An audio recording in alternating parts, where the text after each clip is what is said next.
સોમનાથ દરિયાકાંઠામાં ભારે વરસાદ વચ્ચે દીવનો દરિયો ગાંડોતુર બન્યો છે તો દીવના દરિયામાં ઊંચા મોજા ઉછળ્યા છે। દીવના જલંધર બીચ, નાગવા બીચ, ગંગેશ્વર મહાદેવ મંદિર સહિતના વિસ્તારોમાં સમુદ્રના મોજા ઊંચા ઉછળતા જોઈ શકાય છે।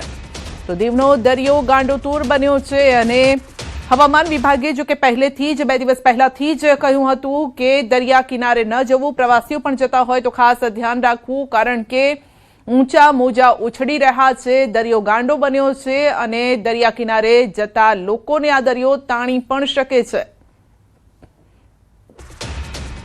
તો 4 વાગ્યા સુધીમાં 9 જિલ્લામાં રેડ એલર્ટ છે। દક્ષિણ, મધ્ય અને સૌરાષ્ટ્રના વિસ્તારોમાં રેડ એલર્ટ આપવામાં આવ્યું છે। તો અનેક વિસ્તારો આજે ફરી ભીંજાવાના છે। ગીર સોમનાથ, જૂનાગઢમાં પણ રેડ એલર્ટ, આણંદ, ખેડામાં રેડ એલર્ટ, વલસાડ, નવસારી, તાપીમાં રેડ એલર્ટ, ડાંગ, સુરતમાં પણ રેડ એલર્ટ, 18 જિલ્લામાં વરસાદનું ઓરેન્જ એલર્ટ છે।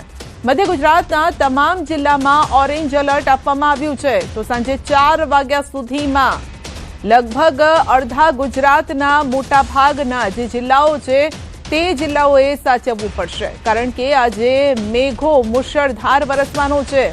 દક્ષિણ, સૌરાષ્ટ્ર અને મધ્ય ગુજરાતમાં મેઘો બરાબરનો મંડાયો છે, જો કે સવારથી જ જોરદાર વરસાદ વરસી રહ્યો છે અને આ વરસાદની એક તસવીર ન્યૂઝ 18 ગુજરાતી આપના સુધી પહોંચાડી રહ્યું છે।